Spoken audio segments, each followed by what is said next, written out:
Hello, everybody, and welcome to today's Maximise Recruitment Show, where, as you can see, we're going to be talking about 10 ways to boost your revenues without lifting costs. To do that, we are obviously joined by me, because it's my show, but also Mike, who I guess is the knowledge. How are you doing, Mike? Very good, actually. Yes, very good. Interestingly, we ran a seminar workshop the other day, and everyone was referring to this as the Kirsty Ames show. It's great. It was a great day. I was very happy about it. Mike, so before we go into this, you've put a number on the screen there that says 80% of the additional revenue goes to the bottom line net profit. Now, I'm interested in that number. Have you pulled that from the sky, or is there a reason for 80%? No, I haven't pulled it from the sky. It's going to vary from company to company, but let me give you an illustration, which I'm using simple figures so I can kind of share it with you. You can put your figures in if you want, but imagine you had a consultant working for you, generated 150 grand a year in GP in fees, right? So if you use the traditional a third to that person, a third to the overheads, and a third to profit, that means that person's generating 50 grand worth of profit for you. Okay. If you do some of the things that we're going to talk about today, and the results are as we would predict they would be, that number will go up. So you perhaps go, say, first tranche from 150 to 180. So you'd increase the revenues by about 30%, somewhere in that. No, 20% actually. Right? From 150 to 180. Now, that extra 30 grand, there's no cost associated with that, except some extra commission that you're going to pay. So about £25,000 of it goes straight to the bottom line. In other words, a 20% increase in your revenues ends up as a 50% increase in your profits. And that's what happens. That's the deal right there. Okay, that makes sense to me. That makes sense. Oh, we've already had some people coming to say hi to you, Mike. So that's nice to see. Hello, Hi, Ali. Ali. Good to see you. Hello. So, as always, guys, if you've got any questions as we go through this, bring them up. But before we get started, Mike, do you want to put this whole thing into context? I'll put a bit of context behind it because I think it's important. Two things are terribly relevant. Right? The first one is that we know that most recruitment companies are never sold. So we spend a lot of time and effort and money building and shrinking, becoming a yo-yo company. The vast majority, 80% of companies never really get anywhere near a sale, and only 0.2% sell. So last year it was 104, I think, which is about 3%, 0.3%. But you get the drift here. So I think there's a lot more focus really on actually creating a profit and lifestyle business where the focus is profit and your lifestyle, which means freeing up time and headspace for yourself. So profit is going to be really important. The other thing is next year, I think, is going to be, how can I put this, the year of BD. I think it's going to be a thing, right? And part of that is to maximize your profits. You gather as much money as you can and spend as little as you can. Right. So again, profit is important. I'll tell you what, there's another one, just one other quick one. Don't know whether you heard of a scissor company. So turnover, profit, the bigger you get, your profits get smaller percentage wise. And in some cases, they actually just get smaller, right? So we want to avoid that as well. So all the things I'm going to help you with today are either to do with growing your revenues, but growing your profits more, or alternatively, helping you to create a profit and lifestyle business. There you go. Okay.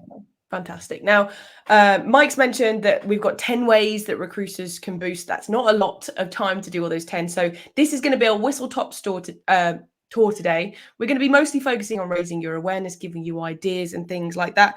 Mike, if people want more detail, what are they supposed to do? Yeah, we're going to show you how to do that a little later. So don't worry about that. And as you said, Kirsty, we can hang around a little bit later, I think, if necessary. Yes, if we need to, if there are questions. Yeah. So, Mike, this all sounds really theoretical, though, and I want to get this out of the way at the beginning. If people are looking at this and going, Mike, I'm skeptical, because I am a skeptic, so I live in the word of skepticism, what would you say to them? Okay, let's just bring up some examples. So we've got loads and loads of case studies, right, that we use as part of our sales process. So people that have been successful in doing the things that we want them to do. Going to bring up four for you, named testimonials, really. These are extracts from the case studies, right? Matt, 19 years of a yo-yo company, 360s, up and down, refocused on profits. That happened. And I'm telling you now, he was making well into six figures before he worked with me, right? So Adam, absolutely brilliant. a guy working in Mexico. We worked for about 15, 16 months or something. But again, the things I'm going to talk to you today were the things that he did. And in 1 year, again, he didn't quite make 7 figures profit this year. Didn't quite, apparently, but pretty damn close to it. Tripled. You see, are you seeing a pattern here, right? Although Adam doesn't want me to put the increase in profits, I understand that. That's fine. You can work it out for yourself. A large proportion, there's no extra costs. So work that out for yourself. And the same goes for Rob Tyson. One other thing on this, Kirsty, as well, if I can. Come back to me now. So, or don't, just leave that on the screen. That's another thing. You see, I'll try and get a professional producer, but I have to manage the talent nowadays, though. That's the problem. Anyway, this morning I had a call with the clients. They're abroad, and he told me, we're only halfway through the project, by the way. This is the stuff we're doing. He's reduced his headcount by 30%, and he's just making slightly more money, revenues, making a lot more profit. This stuff works, right? That's what I'm going to share with you. I hope that's enough to convince you. If not, ask the question in the questions right now. Are you sure, Mike? More proof needed, and I'll give you more proof. Okay, fantastic. Right, Mike, I think now is the time to jump on in and start giving people these tips. So shall we start with the first tip? Yes, right. This is pretty obvious, really, but few people do it. Go where the easy money is, right? And this is about focusing your efforts on the vacancies that, not the biggest fee vacancies, I hasten to add, but the vacancies that make the best money. And the same with hiring managers. So let me just tell you what I mean by this, right? You know that there are certain vacancies that it just takes more effort to find enough candidates to produce a shortlist. We know that, right? Some of them are relatively easy. Nothing's easy, is it? But some of them are easier than others. And we assume that if we charge more money for the ones that are more difficult, we get a better return. That's not always the case. We did a project last year, small business. The owner did search work, and then she had a bunch of people working for her who essentially just did regular placements. One of those people, a girl, was doing $4,000 placements, right? But the deal was they were coming through on email from a client that was not messing her about. She could find them easily enough. It wasn't difficult. She was putting them forward, clients looking at them online, reading them online, interviewing them online, hiring them. We reckon, and this is there or thereabouts, she was getting around about £1,000 an hour for that, right? About 4 hours in total of her time to do that. Wow, it's my kind of rate. I know. Her boss they're much bigger margins, anywhere from £15,000 to £20,000. But sometimes it was taking 20 or even 30 hours to get that money, right? So return on investment wise, what they should have done was a lot more of the £4,000 placements and a lot less. And in the end, she stopped doing those placements and focused her entire effort on BD, which is what she was very good at. I think she kind of liked doing the search work because she liked it really. But we realize that's not where the money is. Exactly the same goes with hiring managers, whereby some managers that we work with are on our side. They look at CVs quickly and give us a return. They're happy to set interview dates up. They keep those interview dates. They give you feedback. They make it all happen real quick. Others at the other end of the spectrum, as we know, sit on things, don't make decisions, only really know what vacancy they really want when they start interviewing people. No, it's not really what I want. Can you get me somebody that looks like this? Okay, then. So all that work I've just done for you, I'll scrap all of that then, shall I? And go back and get another list. Yeah, okay. Right. And I think what I'm saying is you consciously, if you're a solopreneur, it's easy to do this for yourself, but you consciously need to examine the amount of effort you're putting in to the return that you're getting and do more of the stuff that makes a higher yield. That's the bottom line, really. Makes sense to me. So that would be go where the easy money is, essentially figure out where you make the most money per hour or whatever the ease is and put all your attention there. Yeah, I tell you what, it's just being conscious. I mean, you're going to have to work roles that are hard roles that you don't make as much money on. You're going to have to deal with hiring managers that you don't want to. But what I'm saying, when you have a choice, and if you're hunting, hunt out the things that give the biggest yield. And if you have a choice, work on the things that give you the biggest yield. And if you're going to do that with your team, you have to actively manage them, else they won't do it. Okay, I like that. Right. As always, whistle stop tour, guys. So we're going to tip number 2 now, Mike. Righty-ho then. Well, I think we all know this, but knowing it and doing it are two different things. But I'm going to talk about that with you right now. Contingent vacancies, on average, we want to do more exclusive and retained and less contingent because that's converting fees into vacancies into fees. Contingent, on average, I think it's about 1 in 5. So basically, you work all week and just get paid for Friday. In the dark times of the deepest, darkest times of the recession, it's 1 in 7. It's working all week and only getting paid for Sunday, right? If you're in the white collar, it's closer to 1 in 3. So it does vary a little bit there. But the point is, you're doing a shed load of work and not being paid for it. Now, one of the reasons there's a big rush towards retained and exclusive is you're going to basically get paid for more of the work that you do. I think retained, the average is about 98% or something like that. Well, that's obviously a significant increase on return on investment, like significantly. If you're, instead of doing 1 in 3, you're doing 2 in 3, again, that's a 50% increase right there, so that is an enormous increase in terms of revenue. So okay, the question is, how do you get those? Well, that really comes down to a strong product that when you present it is quite compelling.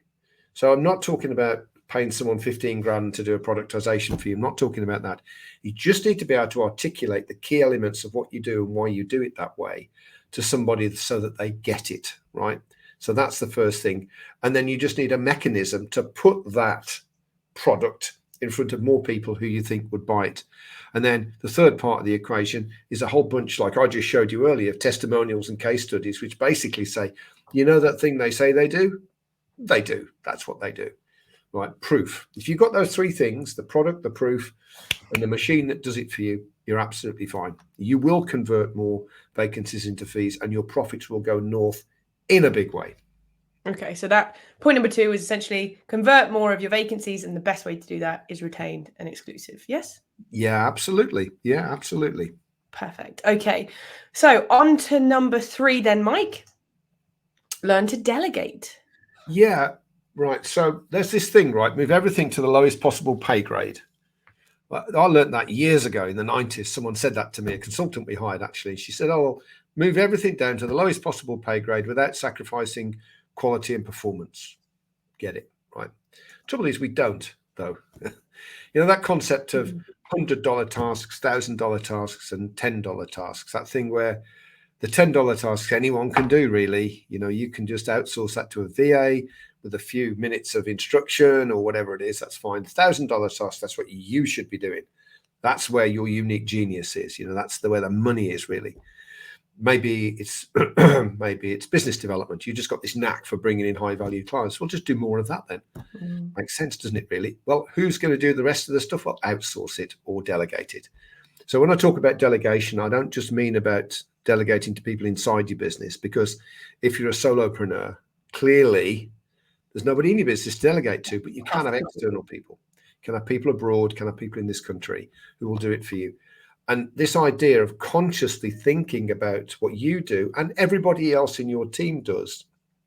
If somebody cheaper can do the same job as well, sometimes better, actually. More often than not better, in my experience. More often than not better, then you should enable that to happen. Because again, you kind of got to think of your business as being a machine. And there's a cost for running that machine. And what you need to do is minimize that cost as best you can and then maximize the output. That's all that we're talking about here.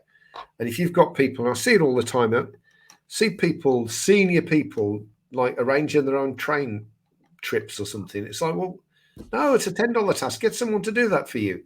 Resourcing is a classic case as well, where you get a senior person resourcing because you think, well, I know it's not easy, but it's a $100 task. Someone can do that. And why are you doing it? You can do this magical thing that no one else can do in the business. You should be doing more of that. I think a common one is booking appointments, booking the interviews, booking those kind of stuff. That can be done by somebody else because it's just diary management, isn't it?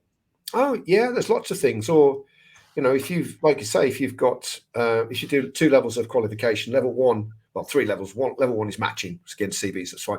Level 1, proper level 1 is where you just basically talk to that person and see if they're interested in the job. And then level 2 is to make sure they're absolutely right for the shortlist. Okay. Well, the mechanical movement of, as you say, appointments and things being set between those and information being sent around, it's $100 or in some cases a $10 task, and it should be let go. Yeah. I think the biggest one to watch out for in this one, which as business owners, I think everybody is want to do is we do things that we know we shouldn't because we like them, because we enjoy them. They're easy, they're fun, you know. Well, you see, that's true. It's called an indulgence. So, well, the reasons we do things that we shouldn't do, tell you there's 3 of them, right? First one is that it's an indulgence. We kind of like it, really. So we kid ourselves that we're the ones that has to do that. It's just nonsense, though, to be fair. Oh, I've slipped down, Kirsty. You don't like that, do you? I don't like it. I like you to sit up straight. Posture. Yeah. The second reason is because we don't know that we shouldn't, which is the most dangerous one. We kind of think we have to do it. And actually, there are people around you who would love to do that. They'd love to grow into that type of activity or that type of role, and they don't do it. And in the third case is this concept that we can't give it to anybody else. So, we better keep this for ourselves. It's really important. Now, I accept that some tasks are $100 tasks, but you keep them yourself, like chasing, like keeping an eye on the debtors. You could give that to someone to do. Get that wrong, though, you're going to run out of money and go bankrupt. So the consequence of failure is so high that I would keep that one probably, but mostly find somebody, let things go and see what happens. I think it was J.C. Penney, the American retailer, said, the most seminal moment in my business career was when I realized I couldn't do it all myself.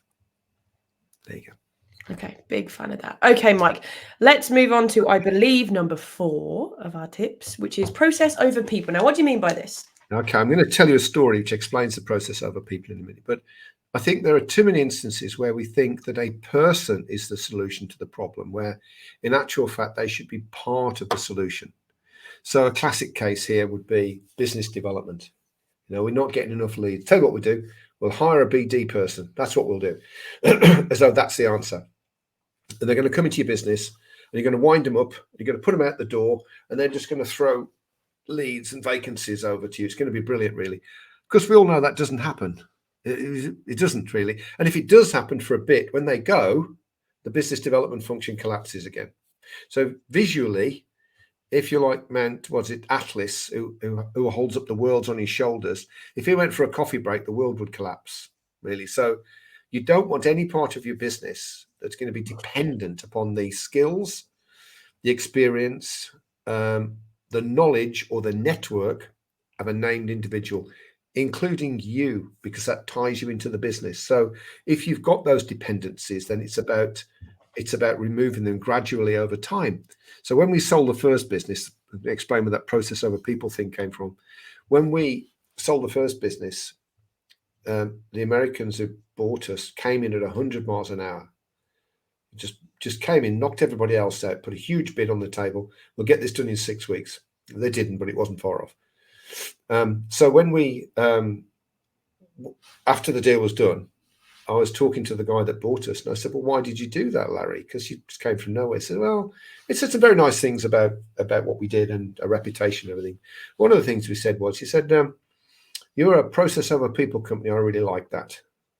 Do you want me to do the New York accent? No, I definitely don't, actually, okay. No. Mm-mm. Okay.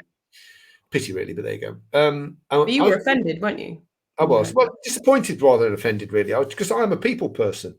I believe in growing a business based around people and the strengths of people and relationships with people. But he wasn't talking about that. He'd got this thing where we had things in place which meant that people could do their jobs better, more efficiently. But if they weren't there, the whole thing wouldn't collapse. You know what I mean? So it wouldn't disappear. Business developer goes, well, there's no more business development because who's doing that now then? So what we actually want is these, we call them engines. And there are 5 engines in your business, 5 that you need, right? And if you have those engines in place, all working away for you, people are a part of the engine. Of course they are, but they're not the engine. So you have processes, which are great, except no one sticks to them. So you've got to monitor their usage. And make them simple. You've got tools, which is the secret. I don't mean software tools, by the way, at all. But tools are awesome, really, because they simplify, speed up, and standardize the output. So people of average ability and average skills can still deliver some outstanding results because of the tools that they're using. Whether that's in the workplace or the garden or the workshop or the garage, doesn't make any difference. It's the same thing. Tools de-skill. So we want those. And dashboards is the other kind of key element of it. So you know what the hell is going on inside each of these engines in your business. If you do that, if you do that, you not only end up with a more scalable business, but you end up with a more profitable business and a business which is safer. So this concept of process over people, which stems from that, is something I've always believed in. The difference now is because of all the tech that we have, not necessarily as a tool, but we can build tools with this tech, which are awesome. And average people will deliver outstanding results for you. Well, of course, if you're doing that, you're not paying top dollar, and people aren't coming and going. I'm going to talk about that in a second with you, but the people that you've got are really delivering over and over again, and that's really important. Okay, fantastic. So process over people there. Right, Mike, let's go to tip number 5, I think. Hunt higher value client. Okay, well, right. So you've heard me speak on this show before about tactical business development and strategic business development. I had just mind salad there. Towards the end of the week, it's fine. It's fine. Yeah, okay. So what we're talking about here is have that system to win higher value clients, because you can make more money off higher value clients. Obviously, that's why they're called higher value, right? So, but the chances of getting those through tactical business development exist, but they're very much diminished, especially in a flatter market, because in a flatter market, the two bits with tactical, the two parts of tactical BD are gives a job, vacancy scraping or canvassing, as we would have called it in the old days. And I've got this great candidate. Would you like to see them? Or specking. I mean, pretty much everything falls into those two. It's very tactical. I want a piece of work or make some money immediately. Well, when the market is buoyant and there's a big shortage of candidates, people are much more likely to say, well, if you've got a great candidate, send them in. And if they're struggling with their existing suppliers, they're more likely to say, well, okay, yeah, here, have this requirement, see what you can do with it. You probably almost certainly won't get it retained or exclusive, but at least you get the requirement. All right, well, that's fine. But when the market flattens, they don't need to do that as much. Their existing suppliers work more effectively, getting people for them. And they don't need spec candidates from people that they don't know. So tactical business development always works. Don't get me wrong. Kissing the frogs, you will get a prince. It's just less effective. Whereas strategic business development is completely different, because with strategic BD, what you're looking at is you're focusing on 100 at any one point in time, high level, high value clients. And what we're talking about here, by the way, to be very clear, high value doesn't necessarily mean volume, because the chances of making money out of volume clients is very low unless you are a volume provider. Not a placement. Yeah. If you're a value business, you're not going to make that much money. So what we're looking at is, well, okay, so we're looking at people that have vacancies that you can fill. They're going to pay you what you think you're worth or close to it. They're going to have more than one vacancy in a year, perhaps a sequence of vacancies, not huge amounts, because then they're a volume supplier, but more than one, that's for sure. They're going to work with you, of course, not against you. So they're actually going to look at CVs you send them and arrange interviews, and they respect you as a supplier. So they're not trying to trade one supplier off against another. You can build a relationship with them. Now, in the ideal world, you tick all 5 boxes, which you might do, but you don't want that many of them. But you get as close to that as you possibly can. Those are the people that we want. We find out who they are and we target them. And the more of those that you get, the more money you will make. I'm a big fan of that. Because if you think about it, there's a cost of getting the vacancy. If it's a spot deal, then clearly that cost is telephone calls, lots of wasted telephone calls and emails, and eventually you get a piece of work. If you spend the same amount of effort to win a client is going to have more than one vacancy, the subsequent vacancies are considerably easier to get, even down to that client I was telling you about earlier, where they just email them in for you if you're lucky, right? So the cost of winning that client is spread over a lot more vacancies, so you make more money. That makes sense to me. So essentially, you're targeting those high value clients and you're going for them. You're making it so an offer they can't refuse. Okay, Mike, let's go on to, I believe, tip number 6, which is practice marginal gains and continually assess and improve your people, processes, partners, tools in small ways. Okay. Yes. Right. So I wrote a post this morning on LinkedIn that I knew wouldn't do very well, because A, I used a picture of Steve Jobs on it, and B, it's just not a sexy subject, but I wanted to write it because it's important. And he was asked why he felt that IBM and Xerox would have been practically a monopoly in their spaces back in the day. They'd all but disappeared now. And he said, well, because they were a monopoly, the way to grow and make more money was to sell more. So marketing and sales were the most important parts of their business. So the marketers and salespeople, the one that drifted to the top of the business, ran the business, and they weren't really that interested in product, quite frankly. They weren't that bothered. Sell more of what we got, we're going to do well. But eventually your products then become obsolete or outdated or overtaken by Steve Jobs. So it's really important to be obsessed, just as much you are about sales, making your sales function as powerful as you can, to be also as obsessed as you can with your product. Make your product outstanding. And for you, that means your ability to put a bum on a seat in a way that's very cost effective and very convenient for your clients. That's what and consistent as well. I think consistency is key as well, particularly if you're potentially having people that you're delegating to, keeping that consistent level of service is key. If you want a strong brand, you need to be consistent, because brands are built by consistency, for sure. Good point, Kirsty. So this idea that, okay, we've got all these processes, we've got these tools, we've got these people, right? We should be obsessed with improving them. We should make the product as good as it can be. And for us, our people are a big part of that product, because they're the people that go out and do the thing, right? So marginal gains, the concept of that's been around for years. In fact, it started with Henry Ford. He employed a guy called Frederick Wilson, who was what we would have called a time and motion consultant, the first one in the world, really. And his job was to improve the efficiency of every aspect of the factory, everything. And he would literally go around with a stopwatch and realize that if he moved a bin of parts from there to there, he could save 3 seconds every hour or something, or whatever it was, which is 24 seconds a day per person, which is 2.5 minutes a week, multiplied by several thousand workers, is actually a lot of time. And that was his job, to gradually make things better.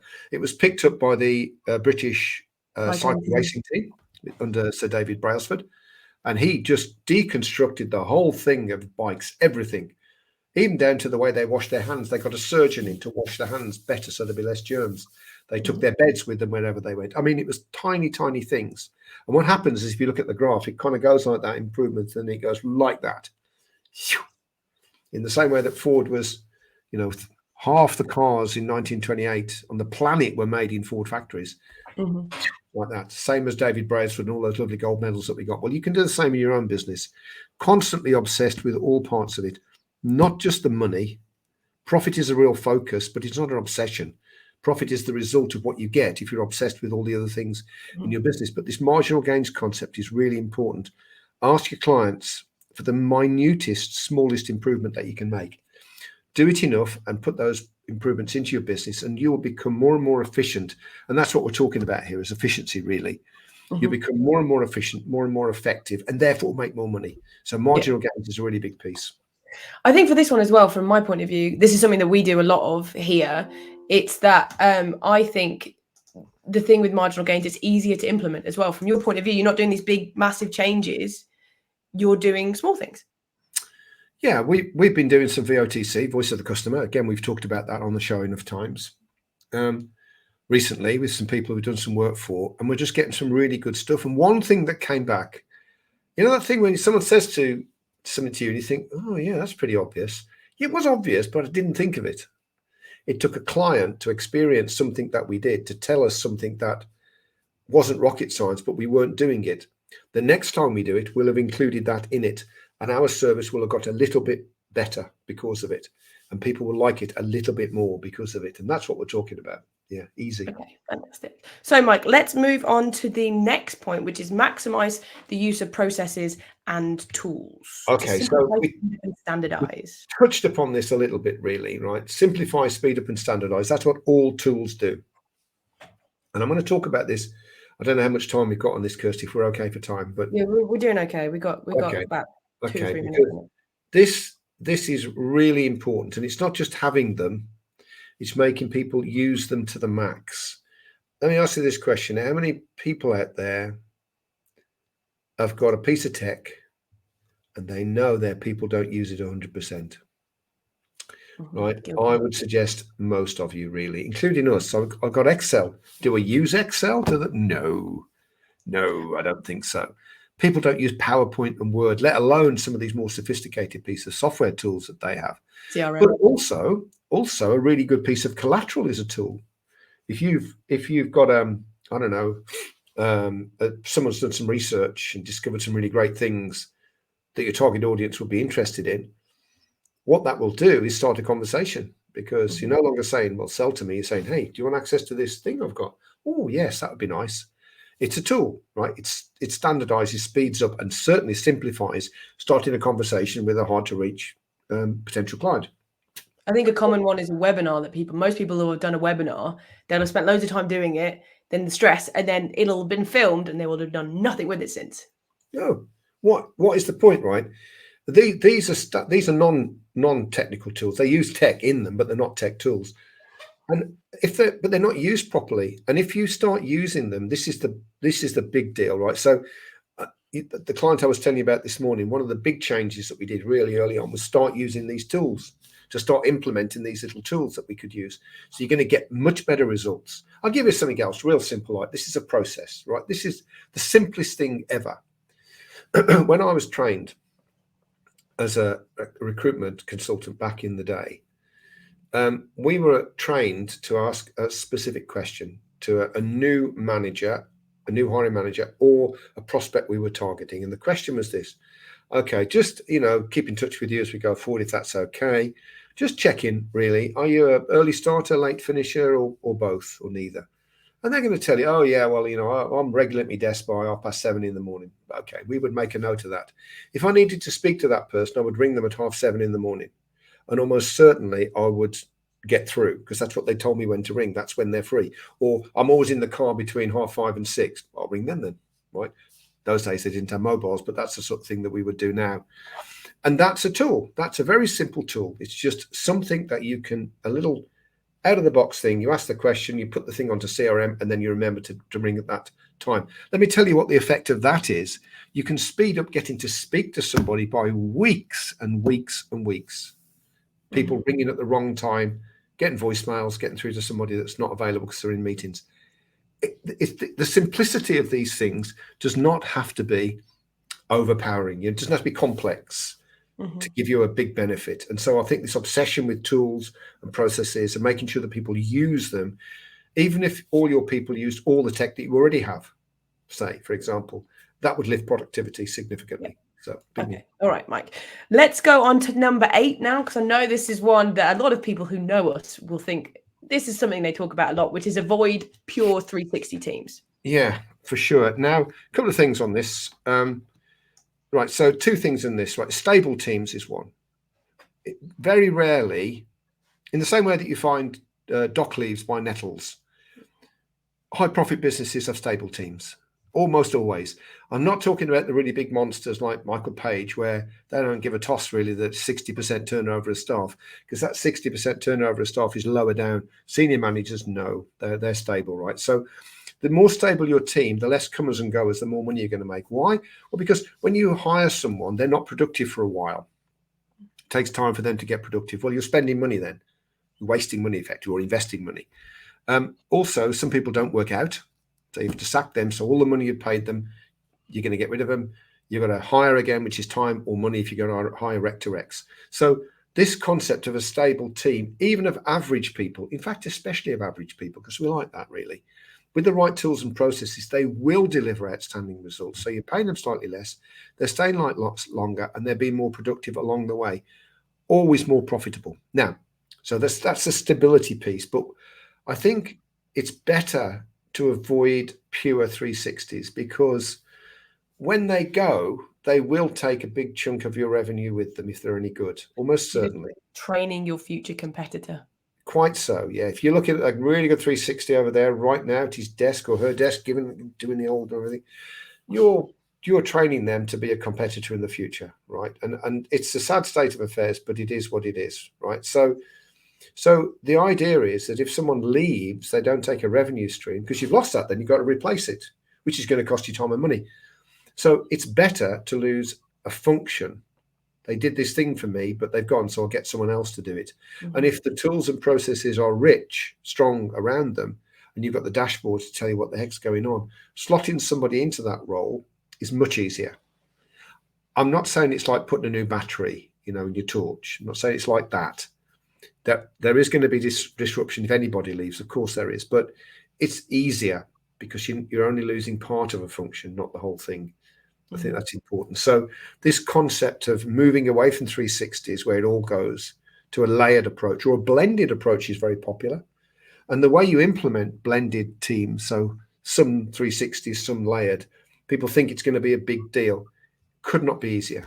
Honestly, it's the easiest thing in the world to do over a period of time. So you don't need to worry about it. But I do think we can get away from this pure 360s, and we'll make ourselves more profitable and more secure.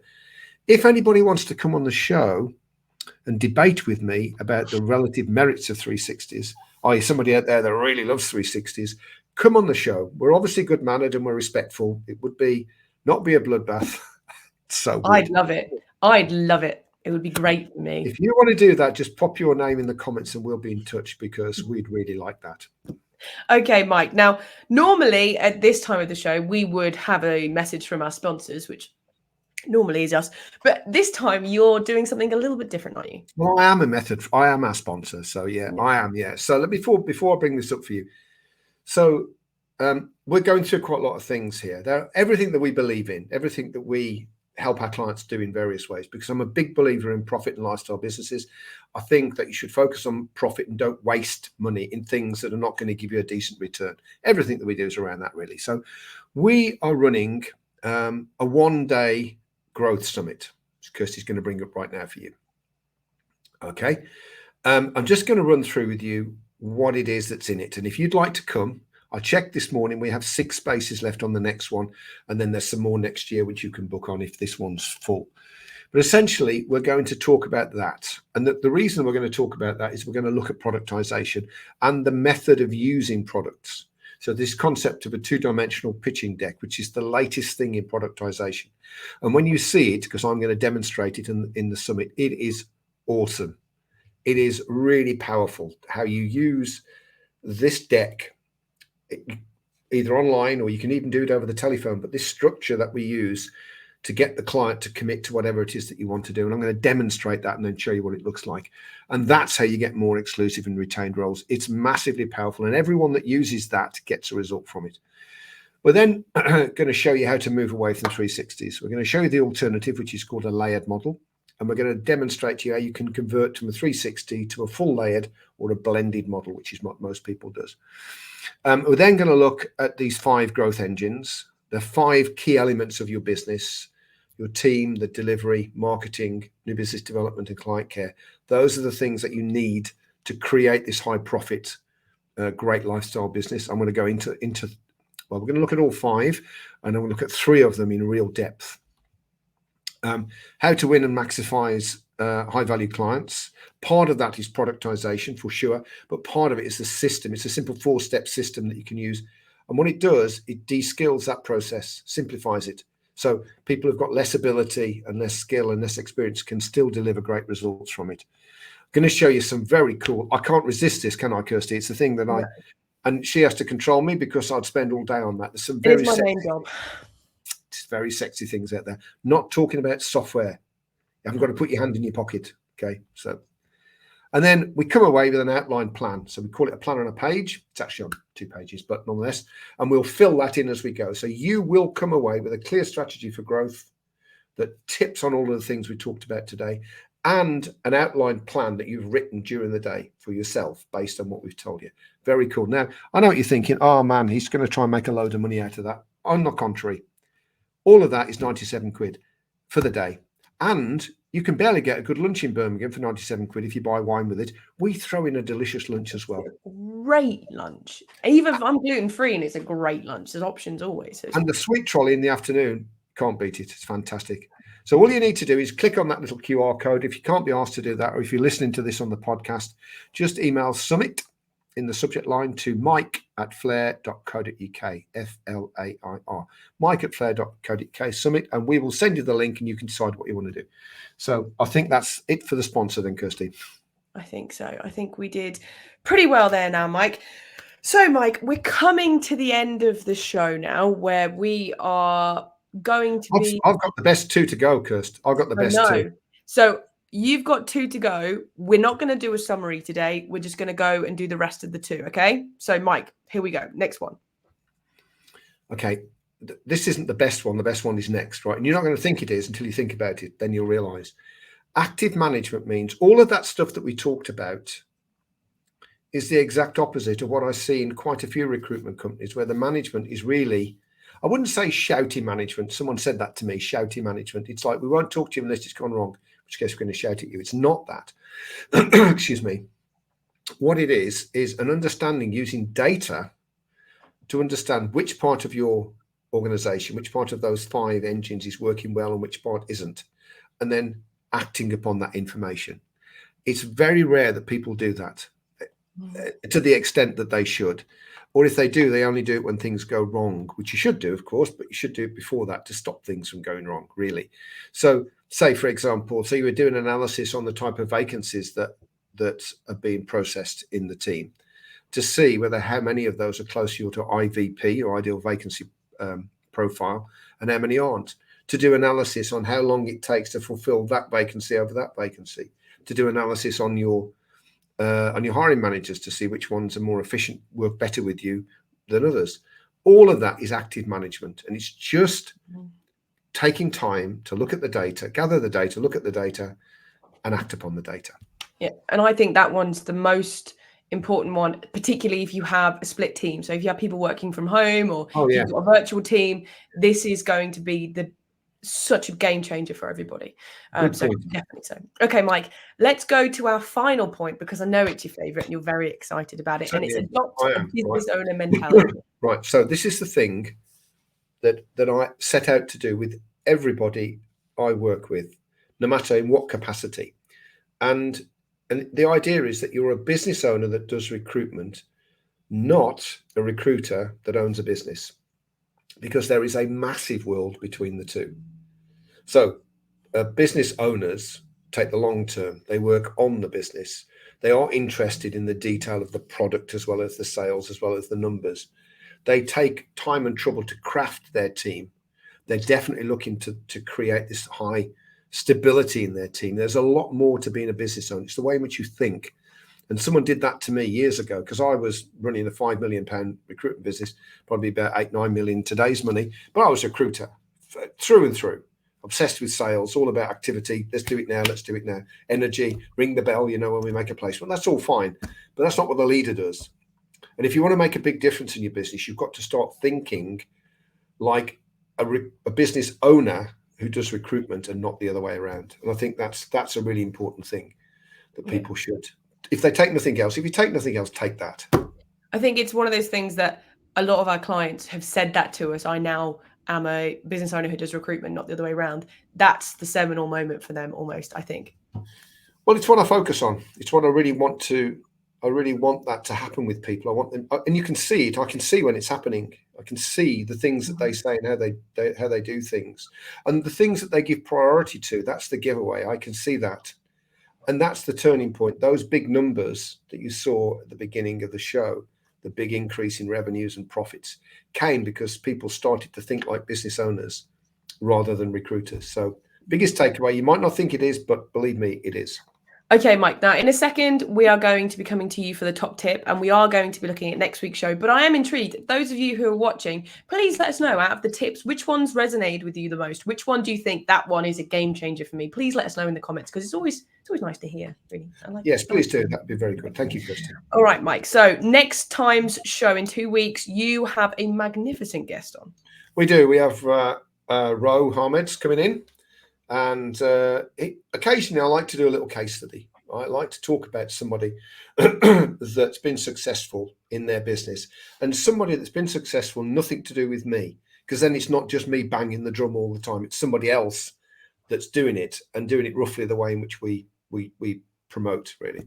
Ro has built, I think it's a £20 million business, perm business, in 8 years, right? Just set up a business in New York, about to set up a business in Middle East, Dubai, I think, somewhere around there. He, in 8 years, has only lost 2 staff that he cared about at all. Wow. I know, yeah. So he's got a really cool way to attract and keep people in his business and motivate them, and the things that he does with them. So he's going to come and talk about all of that stuff. So if you're interested in in growth, if you're interested in setting up in America, if you're interested in how to attract and motivate and keep really good quality people, that's the show for you. So I'm really looking forward to having him on the show. He's a really nice bloke as well, for what it's worth. Right, that's always a winner. Okay, Mike. So we have, as we said, it's been a whistle top store. We have been through a lot of things today. People are listening to this and they're thinking, right, Mike, which one's the most important? What's your top tip? What would you say? Okay, so I'd be tempted with the move away from 360s, but that's kind of a big decision and takes some time. So my quick, easy win is go where the money is. Try and analyze where you're putting your efforts and how much you get back for the effort that you put in. And there's lots of ways of doing that. Measuring time, measuring activity, doesn't matter really, as long as you use a standard approach for everything and see whether people are using their time and effort wisely to maximize the return on the investment that you are paying for the privilege of having those people in your business, across delivery, across new business development, across client care, across everything. Go where the money is.